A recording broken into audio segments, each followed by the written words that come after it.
Welcome to Uncaged Zootours. If you are new to the channel and love animals, I recommend and appreciate hitting the like and subscribe buttons and the bell icon to join me on my tours and to learn more about your favorite animals. My dear friends, today we're heading back to the queenszoo to showcase the rest of what they have to offer. Please refer to my queenszoo Part 1 tour to meet alligators, bald eagles, macaws, owls, a sandhill crane, a Canada lynx, cougars, elk, and coyotes. As we visit the rest of the zoo, we'll see exhibits themed to North America's prairies and farms, and South America's deserts and cloud forests. Let's begin. Anyway, we left off at the coyotes, and the next exhibit for Part 2 takes us to the Pacific Ocean and contains my favorite fish-eating mammals, California sea lions. In a sea lion family, which is called a herd or raft, they pack together like sardines to rest and breed on a beach. But as I said in my Edge and Northern Shores at the Denver Zoo tour, sea lions get their name from the male's call, which sounds like a roaring lion. Like a lion roaring to defend its territory, male sea lions bark to guard their territory from other males. They can even bark underwater. Also, after a sea lion pup is born, the female will teach the pup a unique call, so they can find each other on the beach if they get separated. Sea lions don't kiss because they don't have lips. Instead, sea lions bring their snouts together to reinforce their bond through a breath exchange. The California sea lion is also one of the only species found at all 5 facilities in the Wildlife Conservation Society: the Bronx Zoo, the Central Park Zoo, the Prospect Park Zoo, queenszoo, and the New York Aquarium. These pinnipeds are transferred between these 5 facilities to grow the captive sea lion population. The queenszoo is home to 4 male sea lions. Tacoma was rescued from the wild, while his friends Mackay, Benji, and Jojo were born at the Bronx Zoo. If you want to learn more about sea lions, don't forget to stop by their exhibit at 11:15 a.m., 2 p.m., and 4 p.m. for the Sea Lion Keeper Chat, which is also year-round. Our next stop takes us back to North America's prairies, and for the first time since my streamside and prairie tour at the North Carolina Zoo, say hello to the American bison. Even if the American bison is one of North America's largest mammals, they're also a symbol in conservation and the national mammal of the United States. Once upon a time, 60 million bison were roaming throughout North America from Alaska to Mexico. During the 1800s, bison were driven to extinction by European settlers who wanted their fur and meat for trading. And by 1889, there were only 325 bison left. The Wildlife Conservation Society purchased 7 of the remaining bison from private owners in 1899. And played a big role in saving the American bison from extinction by releasing them out west to restore the captive bison population, with some help from Theodore Roosevelt. The Wildlife Conservation Society is still breeding American bison to this day, and many wild bison are descendants of the original herd at the Bronx Zoo. Now there are 30,000 bison in the wild, including 6,000 in Yellowstone National Park. The queenszoo is home to 6 bison. Don't worry, my friends. We'll see more bison when we visit North America at the Montgomery Zoo.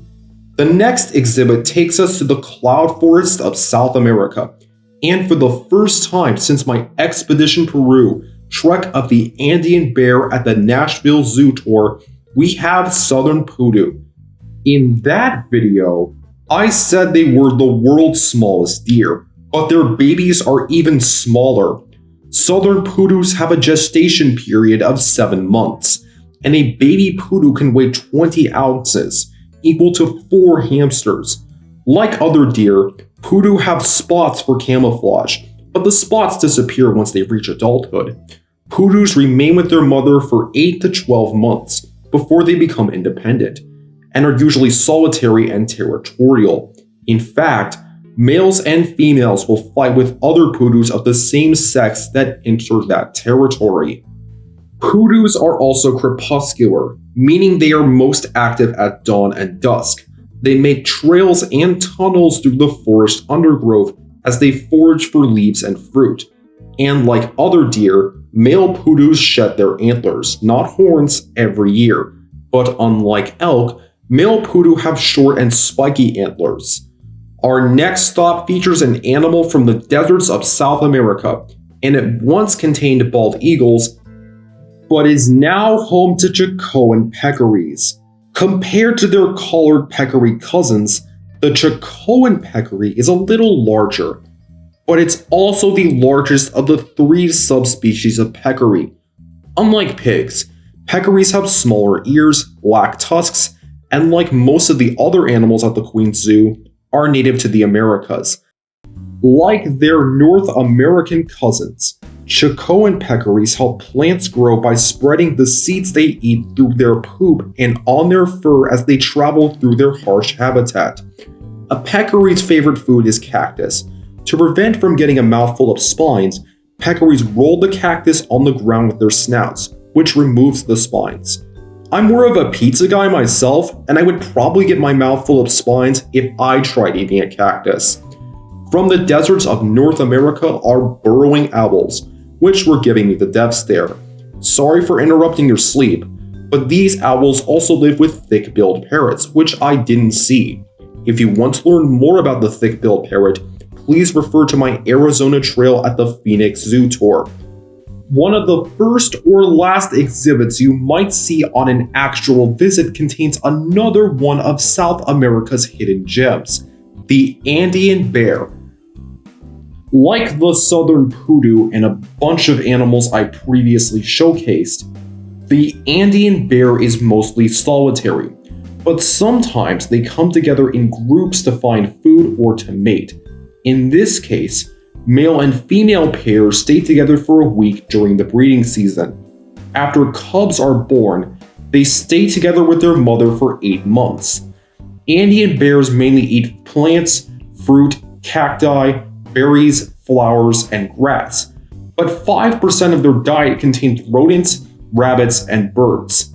Like I said in my Expedition Peru trek of the Andean bear at the Nashville Zoo Tour, the Andean bear is threatened by habitat loss, farming, and mining. But the queenszoo is part of the Association of Zoos and Aquariums, an organization that helps maintain the future of wildlife by making sure zoos are doing their part in saving endangered. In this case, the queenszoo started studying Andean bears in 1977, and today protects them through programs in Peru, Colombia, Ecuador, and Bolivia. And like other zoos, the queenszoo works with other AZA-accredited zoos to ensure the future of animals like the Andean bear as a part of their SAFE program. SAFE stands for Saving Animals from Extinction, and they are committed to educating the public on rare and endangered animals. And the zoo has had 5 cubs born over the last few years. That was great, but we're not done yet. We're heading to the zoo's farm, which you can also pay separately. We might see goats, but I don't want my pants chewed on. So instead, I'll showcase the mulefoot hog, a type of domestic pig. Say hello to Zoe and Chloe. Unlike most pigs, mulefoot hogs have solid hooves, which explains why they're named after a hybrid between a horse and a donkey. In rural areas, you might hear someone say, living the life of a pig, which is a term to address rich people. But I don't think this pig needs money to be happy, because money can't buy you everything. Pigs say more than just oink, because they also communicate through grunts and squeals, and they have 20 different vocalizations. For example, mother pigs have special calls, which their piglets learn, and research is being done to create a pig translator to monitor how pigs are feeling. But I think these pigs need their space to roll around in the mud to cool off, so let's move on. Across from the hogs is a chicken coop, and outside are a bunch of chickens. There are over 25 billion chickens in the world, making them the most numerous birds on Earth, and they outnumber humans 4-1. There are over 200 different breeds of chickens, and they are very smart, as they can demonstrate problem-solving skills, pass on their knowledge, comprehend cause and effect, demonstrate self-control, play, and even worry. And yes, chickens can fly, but only for short distances. Chickens are so smart that they can operate strict hierarchies, which is established early in a chicken's life. Stronger chickens at the top get their food, water, and roosting space first, while chickens at the bottom must wait for things to come. The leader of the hierarchy is a male chicken, or rooster, who takes his job very seriously. The rooster settles disputes and warns the others of danger by crowing. Roosters also know when to crow when another animal is nearby, when someone turns on the radio, or just to warn intruders on a daily basis that they will fight to keep their territory. It's their favorite thing to do, and anything can set them off.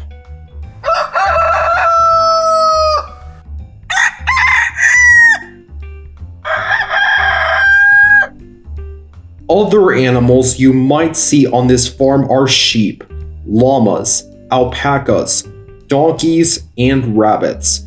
But I would also like to showcase their domestic cattle.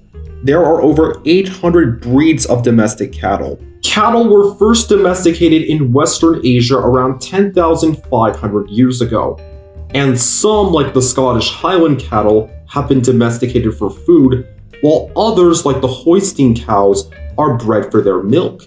In fact, a dairy cow can produce 90 glasses of milk a day, and they drink 2 gallons of water for every gallon of milk they produce. Some people also breed cattle for leather and to pull heavy carts. Excuse me, Mr. or Mrs. Longhorn, please be careful where you put your horns, because I don't want my phone that I recorded you with to be scratched or destroyed. Anyways, scientists believe that all domestic cattle evolved from a wild ancestor called the wild auroch, which was 6 feet tall and weighed a ton. Contrary to popular belief, a cow doesn't have 4 stomachs. Instead, a cow's stomach has 4 stomach chambers because they mainly eat grass, but other animals like goats, bison, sheep, moose, camels, and giraffes also have 4 stomach chambers, and these animals are called ruminants. A cow's knees can't bend all the way, and if you're raising dairy cattle, it's best to name your cattle and get to know them so they can produce more milk. Like us, cattle are social and can make friends with each other. I don't feel like doing a cow-based joke today because I don't want any of these cattle to give me the death stare. Not to mention, those jokes are very straight to the point. And with that, our adventures at the queenszoo come to a close. If you missed any exhibits, check out my full playlist of the queenszoo in the card above. Don't worry, we still have more New York adventures at the Prospect Park, Central Park, and Bronx zoos. Today's question is, what exhibits from any New York zoo would you like to see and why? As always, thank you for subscribing and thank you for watching.